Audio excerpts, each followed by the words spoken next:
Olá pessoal, hoje nós eu vou colocar o vídeo do pastor Samuel Mariano para vocês e eu vou comentar algumas coisas que ele fala aí, algumas coisas eu concordo, outras coisas eu discordo, como é normal também, mas isso não significa que eu sou contra e nem estou perseguindo o pastor, apenas algumas observações, tá bom? E algumas concordâncias também que eu tenho a respeito do que ele fala no vídeo, tá? O que ele vai falar é sobre as igrejas na Paraíba, sobre um decreto e que as igrejas vão estar fechando, tá bom?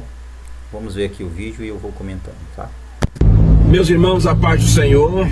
Tô aqui com o pastor Júnior Feitosa, tô com o querido Jair e nós acabamos de sair agora de uma reunião com o prefeito da cidade de João Pessoa.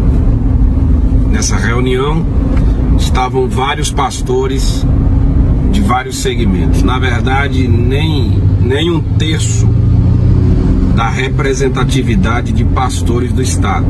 Mas dá para ver aí que ele fica ele é muito triste, né, o que ele menciona, até porque um número muito pouco de pastores participaram aí junto com ele, quando na verdade devia ter mais união do povo, uma vez que nós dizemos estar no mesmo barco e pertencermos ao mesmo corpo. Mas o que acontece é que às vezes a igreja, ela não só está dividida em denominações, como há uma divisão também quando se trata de seus interesses particulares, né?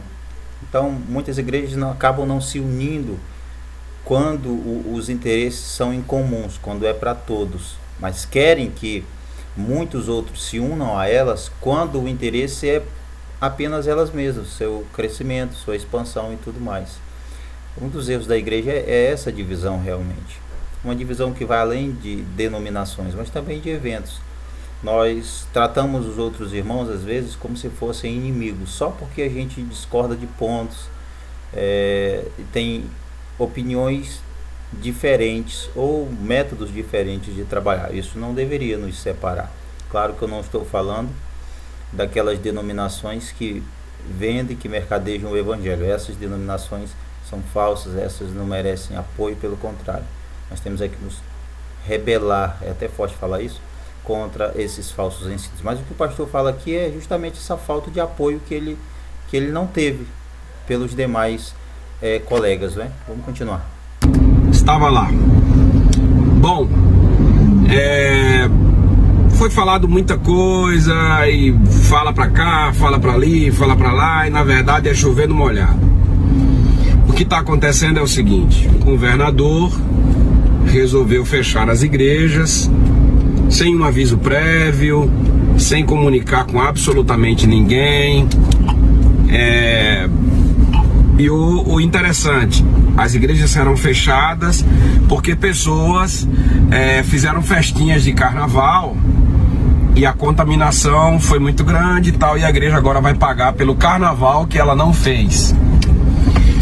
Segundo, o que me fez questionar, inclusive o prefeito, Cícero, né? Prefeito Cícero, eu perguntei para ele: prefeito, a questão aqui não é obedecer, a igreja é treinada para obedecer.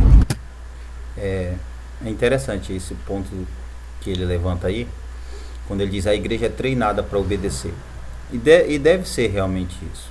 Nós devemos obediência não só aos líderes religiosos, mas também às autoridades civis, não é? Nós devemos respeito também pelas demais autoridades. É isso que a Bíblia diz, que nós devemos respeitar, que deve ter por parte da igreja uma submissão às autoridades, às demais autoridades, não apenas aos pastores, não apenas à liderança religiosa também.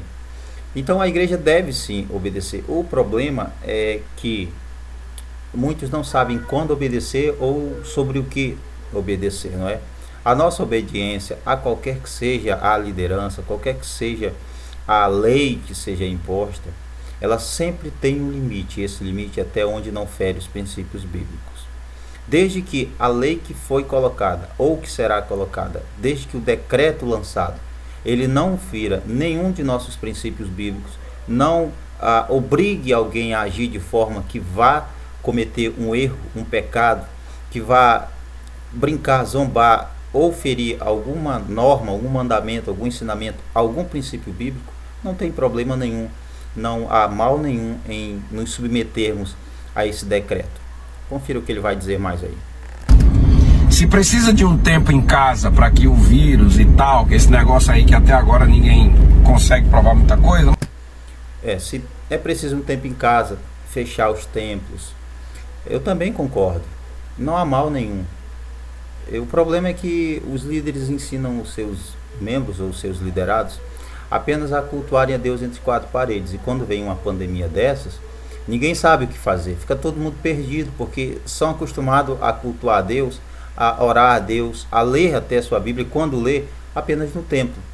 Quando na verdade o culto a Deus, ele deve ser estendido em todas as áreas da nossa vida, em todo momento. Não só no culto, não só naquelas horas, 2 horas, 3, 4 horas que as pessoas passam dentro dos templos, mas em todo o tempo, em casa, no trabalho, na rua, quando você vai comprar alguma coisa, quando você sai com seus amigos. A todo tempo deve ser o culto a Deus. E em qualquer lugar nós podemos sim cultuar a Deus também. Então, se é preciso ficarmos em casa por um tempo, aqueles que podem, e quando nós falamos do cancelamento dos cultos, por um tempo, para que esse vírus não se espalhe mais ainda, é muito bom que nós façamos isso.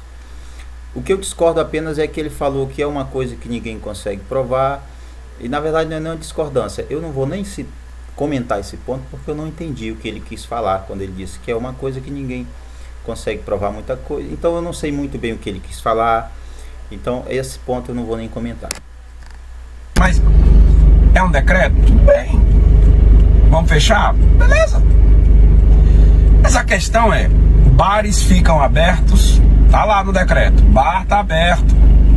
E quem conhece barzinho de esquina sabe que lá não vai ter álcool em gel, não vai ter aquele medidor de nem nada. Entenderam, né? O bar tá aberto, as academias estão abertas, tudo tá aberto. Mas vou fechar as igrejas em 100%. Ou seja, fica parecendo... Aí é que a gente bate de frente com o Estado.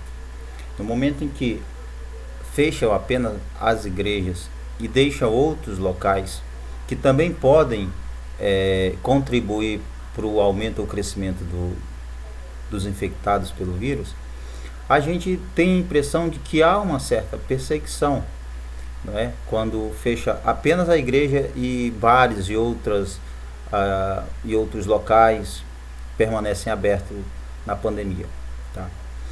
Locais que não são essenciais, tá? Bar não é essencial. Para que um bar é essencial? Academias, então, são esses locais. Quando apenas as igrejas são fechadas e esses outros locais, que ele vai até citar mais ainda, permanecem abertos, a gente tem a impressão de que há um olhar muito, digamos que restrito apenas à igreja, como se a igreja fosse a causa maior ou a única causa de transmissão do vírus, né, do coronavírus. Mas nós devíamos repensar também. Se as igrejas fecham, outros locais, outras instituições deveriam permanecer fechadas também. Não só a igreja, nós não somos os únicos que podem transmitir o vírus, tá bom? Que a igreja é quem atrapalha ou quem contamina. Gente, olha pra mim aqui. Vocês acompanham as fotos da minha igreja e eu vejo muita gente criticando muita coisa aqui. Mas acredite, nós não perdemos um membro da nossa igreja, tá? A maioria do pessoal da nossa igreja já teve Covid. Se você chegar na nossa igreja hoje e perguntar quem já teve Covid-19, diga amém. Irmão, é um coral. Amém! Estamos funcionando. Não faleceu ninguém. Isso aí. Ele fala que não perdeu nenhum membro, a maioria dos irmãos já pegaram Covid e ninguém faleceu. Isso aí também não é um ponto para que a gente libere e abra as portas completamente e diga, não, vamos para o culto porque crente não morre. Crente morre também, e os membros da igreja dele não faleceram, mas há outros membros de outras denominações, pastores, líderes religiosos que faleceram sim pelo coronavírus, tá bom? Então, é muito perigoso quando a gente dá a parecer que devemos usar a fé de maneira imprudente, tá bom? De maneira imprudente.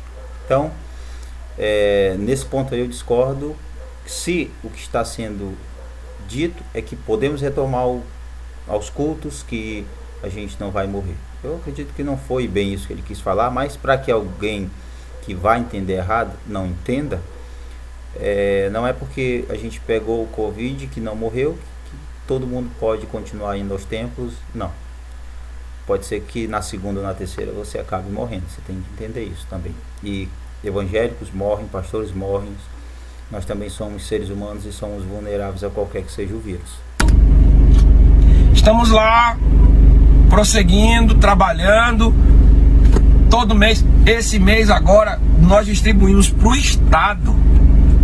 Todos os pastores que veio para a nossa ceia levaram uma quantidade de cesta básica grande para abençoar o Estado. Ou seja, as igrejas, se eu estou falando pela minha, mas as igrejas estão ajudando o Estado, senhor governador.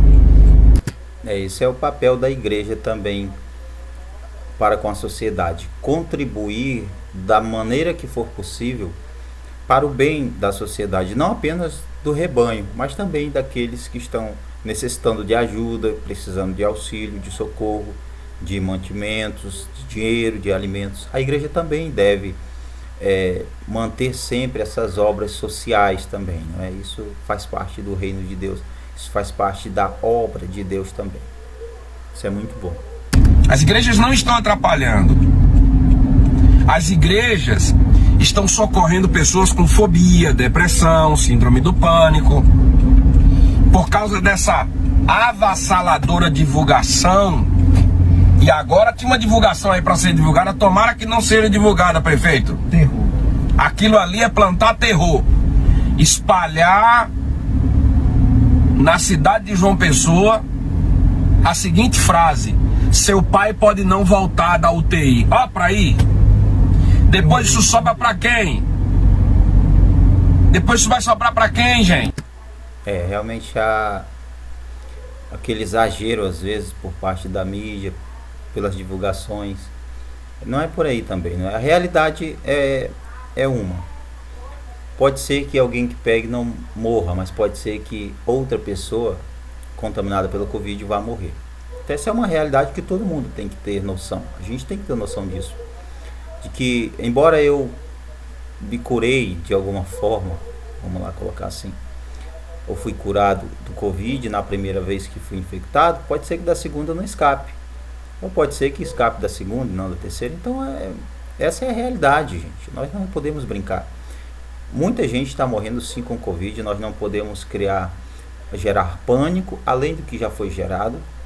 Principalmente o nosso papel como igreja, como ele falou, realmente é acudir aqueles que estão aflitos, com depressão, com ansiedade, com ataques de pânico, justamente devido à pandemia, pessoas desesperadas sem saber o que fazer. Então nosso dever é abrigar essas pessoas, é consolar elas através da palavra, até orar com elas também, para que elas possam se acalmar, para que elas possam manter a calma e possam tomar decisões prudentes, não decisões tomadas pelo medo. Então, pelo amor de Deus, se é para fechar, feche tudo. Mas fica parecendo que é perseguição religiosa. É o que eu falei, viu? Se é para fechar, então fecha tudo. De fato, fecha tudo, não só a igreja também. E a gente vai ficar um cristão, um crente, alguém que realmente vive conforme a Bíblia, que obedece os mandamentos bíblicos, ele vai se sujeitar sim aos decretos. Ele não vai questionar, porque alguns começam a questionar, alguns são muito meninos na fé, há alguns líderes que deveriam dar exemplo também agem como crianças na fé, vergonhosamente, e agem como se houvesse uma perseguição. É diferente o que o Samuel está falando aí. Por quê? Porque pelo que foi colocado para eles, realmente o que parece é que há uma perseguição contra a igreja, contra a instituição religiosa, uma vez que só a igreja vai fechar e as outras coisas permanecem abertas. Esse é um ponto. Mas há lugares em que tudo foi fechado E os cristãos trataram como se fosse uma perseguição. Não foi. Todos os lugares foram fechados, ou quando não foram fechados, mas foram reduzidos as suas atividades, a porcentagem de pessoas nos locais, e adotadas medidas, né, de segurança, de prevenção também, álcool gel, máscara, o espaço, distanciamento de pessoas, para não gerar aglomeração também de pessoas. Então tudo isso nós devemos seguir, sim, gente.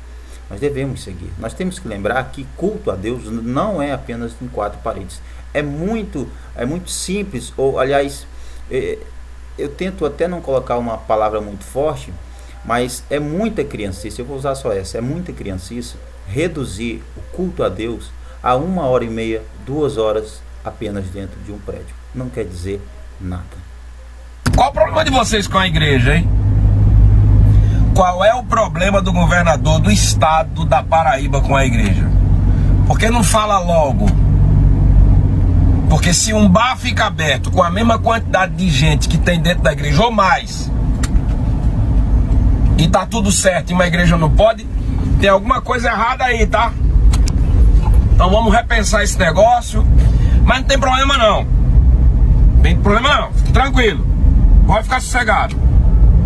As campanhas políticas vêm aí. E a igreja vai dar a resposta a vocês. Escuta o que eu estou dizendo a vocês. Vocês vão precisar ir nos nossos cultos. Aí vocês vão ouvir aquela frase da veinha do WhatsApp.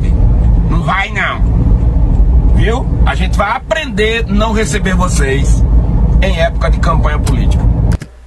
Realmente, a campanha política vai chegar. E eu não sei se entende bem, mas há pessoas aí, pelo que ele diz, que estão dando oportunidade a políticos na igreja, que eu sou contra totalmente. Se eu sou o líder de uma denominação, eu jamais daria palavra para um político, ou mesmo se esse político fosse da minha denominação, do grupo que eu lidero, eu jamais daria oportunidade para ele, tá? Se ele quer fazer campanha, faça das portas do templo para fora. Dentro você não vai fazer campanha, você não vai dar uma palavra sequer sobre política. Igreja não é política, tá bom? Então você tem que fazer essa separação. Mas eu sei que tem pessoas que fazem isso, pessoas que vestem a camisa dos políticos, que fazem comício até nos cultos. Isso não me causa nenhum espanto, porque é só uma das bobagens que eu vejo muitos líderes fazerem, né? Isso a gente já está acostumado a ver. Agora, se eu sou líder político na denominação que eu liderar, ele não vai ter vez, ele não vai ter mesmo, tá? Mesmo se for um membro. O que eu vou fazer é sempre aconselhar os irmãos: cuidado com quem vocês vão votar, prestem atenção nas propostas, vejam quem foi essa pessoa durante o seu mandato, vejam quem ela é, para que vocês então possam votar. E jamais, se for um pastor, então jamais votaria em um pastor. Em um membro, em um membro comum da igreja, eu repensaria, estudaria muito, veria quem é essa pessoa, para que então decidisse votar ou não dele. Mas a resposta da igreja vem também nas eleições. O problema é que muitos crentes se vendem, muitos cristãos têm preço e acabam vendendo o seu voto, o seu caráter, trocando até a sua fidelidade a Deus por bens, por botija de gás, por alumínio, por tijolos, por madeira, por cesta. Eu sei que há uma necessidade e os safados políticos se aproveitam disso também, da necessidade, da carência do povo, para comprar os votos. Mas você não é obrigado a comprar voto. Uma pessoa que compra o seu voto, qualquer pessoa que chegar com intenção de comprar, com propostas para comprar o seu voto, mesmo que indiretamente, dizendo: se você votar em mim eu te ajudo, essa pessoa não merece seu voto, ela não tem caráter para estar à frente de uma campanha política. Porque vocês não estão respeitando a igreja, não estão honrando a igreja. Então preste atenção no que vocês estão fazendo, porque na igreja também tem voto. Eu estou avisando. Um abraço. Meus irmãos. Bom, é isso aí, pessoal. Esse foi o vídeo que eu analisei com vocês. É revoltante realmente quando a atitude do Estado vem como que uma perseguição, mesmo que leve, contra a igreja, não é? Então, se for fechar, que feche tudo, não apenas as denominações, não apenas os templos, mas também bares, academias, locais que não são essenciais. Eu particularmente acredito que um templo aberto, ainda que não ao culto público, mas para socorrer pessoas que precisarem, desesperadas e tal, seja mais essencial do que uma academia, mais essencial do que um bar, Eu acredito que é muito mais essencial. Mas, se não é possível fazer o culto público, nós temos as redes sociais para aconselhar as pessoas, conversar com as pessoas, mandar mensagens bíblicas para essas pessoas e cultuar a Deus em casa, no trabalho, na rua, no comércio onde você vai, em qualquer lugar, não apenas no templo, tá bom? Eu acredito que nós precisamos abrir a mente e ver, além do que nos é ensinado, que Deus só pode ser cultuado entre quatro paredes. Isso é reduzir o cristianismo. Isso é tratar Deus como um Deus fraco, e Ele não é. Ele é um Deus que está em todo lugar. Agora mesmo, onde você estiver assistindo, se você está em um hospital, na casa, onde você estiver, é possível você falar com Deus, basta você orar. E se você quer ouvir Deus falando com você, basta você ler a palavra dele. Um abraço, se inscreva no canal, deixe seu like, Deus abençoe você. E que nesse momento de pandemia, o Espírito Santo direcione nossas decisões, nossas atitudes, e que se for preciso fechar os templos, fechem os templos, líderes. Vocês devem fechar. Vocês devem se fechar até para cuidar do rebanho de vocês. Agora, se vocês não fecham, e vocês expõem os seus liderados ao risco de serem infectados pelo vírus, vocês são responsáveis, vocês são negligentes, vocês não amam o rebanho de vocês. Deus abençoe a todos em Cristo Jesus.